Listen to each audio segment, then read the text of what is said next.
আজি অভিযন্তা দিৱস গোটেই ভাৰতবৰ্ষতে এজন অভিযন্তাই ইমান দেশখনৰ কাৰণে কাম কৰিছিল, সেই কামৰ দ্বাৰা তেখেতে ভাৰতৰত্ন পাইছিল। ভাৰতৰত্ন পাব পৰাকৈ যদি কোনোবা অভিযন্তাই কাম কৰিব পাৰে, আমি বাকীবোৰ অভিযন্তাও অনুপ্ৰাণিত হৈছোঁ।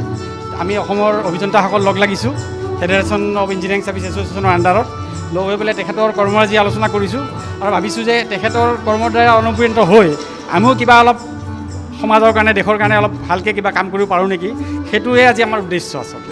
তেখেতৰ স্বাধীনোত্তৰ কালৰ আগতেই তেখেতে বহুত কিবা কিবি দি থৈ গৈছে আৰু এতিয়াও আপোনালোকে তেনেকুৱা কিবা প্লেন কৰিছে নেকি তেখেতক লৈ? হয়, তেখেতৰ কাম ইমান বিশাল। তেখেত অকল যে ইঞ্জিনিয়াৰিং বুলিয়ে নহয়, তেখেত এজন অৰ্থনীতিবিদ আছিল। ভাৰতবৰ্ষৰ অৰ্থনীতি, ভাৰতবৰ্ষৰ ৰাজনীতি, সমাজনীতি সকলোতে তেখেতৰ দখল আছিল। তেখেতৰ জীৱনটোৰ বিষয়ে যদি আমি পঢ়িব পাৰোঁ, ভালকৈ যদি জানিব পাৰোঁ, আমি বহুত কথা এতিয়াও নাজানো, যদি জানিব পাৰোঁ, আজিৰ প্ৰজন্মই, আজি উঠি অহা যুৱ অভিযন্তাসকলে যদি তেওঁৰ বিষয়ে ভালকৈ অধ্যয়ন কৰে, আমি অনুপ্ৰাণিত হ'ম আৰু বহুত আমাৰ লাভ হ'ব। আমি তেখেতৰ কামৰ দ্বাৰা আমি অনুপ্ৰাণিত হৈ আমি বহুত আগবাঢ়ি যাব পাৰিম, সেইটোৱে আমাৰ আশা। আজি হেপী ইঞ্জিনিয়াৰিং ডে বুলি প্ৰথমতে আৰম্ভ কৰিছোঁ মই। আৰু এই ইঞ্জিনিয়াৰিং ডে আপোনাৰ সকলোৱে অভিযন্তাই বা সৰ্বসাধাৰণে জানে যে আমাৰ বিশ্বেশ্বৰীয়া ছাৰ 1861 জন্মগ্ৰহণ কৰিছিল 15 ছেপ্টেম্বৰত। আৰু সেই দিনৰ পৰা তেখেতে ইঞ্জিনিয়াৰিং দিশত মানে তেওঁৰ ভাৰতবৰ্ষৰ নতুনত্ব কৰাৰ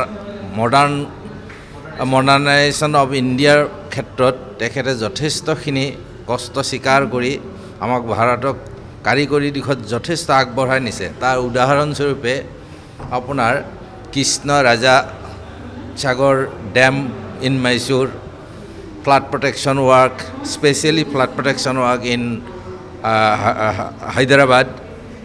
তাৰপিছত আমাৰ ইৰিগেশ্যন ছেক্টৰ, তেওঁ অকল ইঞ্জিনিয়াৰিং বুলিয়ে নহয়, তেখেতৰ শিক্ষানুষ্ঠান বা তেখেতৰ যিটো অগ্ৰণী ভূমিকা আছিল, পাৰদৰ্শিতা আছিল, তাৰে তেখেতক সোঁৱৰণ কৰিব পাই আমি নিজে সৌভাগ্য যেন অনুভৱ কৰিছোঁ। আৰু আজি সকলো আমাৰ অসমৰ যিখিনি ইঞ্জিনিয়াৰিং ফেডাৰেশ্যন অফ ইণ্ডিয়াৰ water resource, public health engineering, PWD আৰু ইৰিগেশ্যন, এই চাৰিওটা সমন্বিতে আমি তেখেতক স্মৰণ কৰিবলৈ আমি সৌভাগ্য পাইছোঁ। তেখেতৰ জীৱনৰ ওপৰত আলোকপাত কৰিছে বহুজন বক্তাই আৰু সেইখিনি জনা নজনাৰ পৰা আমি যথেষ্ট উপকৃত হ'ম।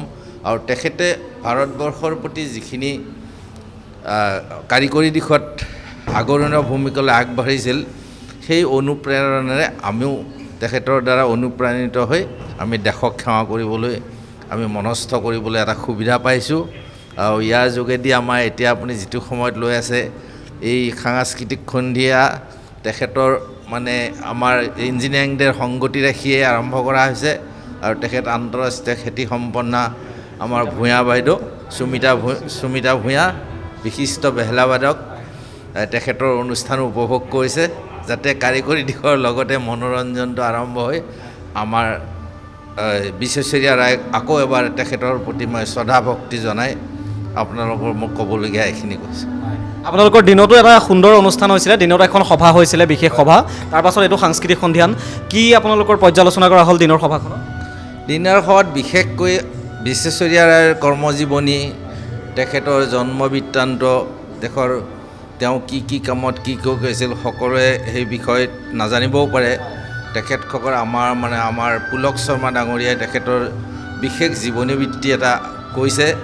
তাৰ লগতে আমাৰ ইঞ্জিনিয়াৰিং ফেটাৰ্নিটিৰ কি কৰিব পাৰি, হয়তো ভৱিষ্যত আমাৰ কাৰ্যপন্থা আছে যে তেখেতৰ নামত আমি এখন স্মৃতি গ্ৰন্থ, তেওঁ যিবিলাক বস্তু কৰি পেলাই আমাক উদ্বুদ্ধ হ'ব পাৰোঁ, সৰু সৰু ঘটনা পৰিঘটনা লৈ আমি তেনেকুৱা এটা প্ৰয়াস কৰিছোঁ।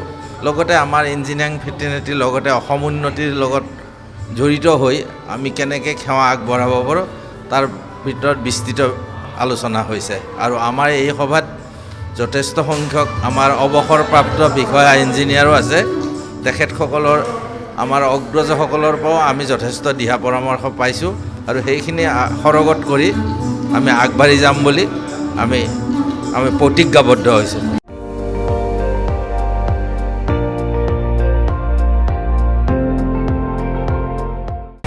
আপুনি চাই আছে ND24, সৰ্বশ্ৰেষ্ঠ নহয়, সৰ্বোত্তমৰ দৌৰত।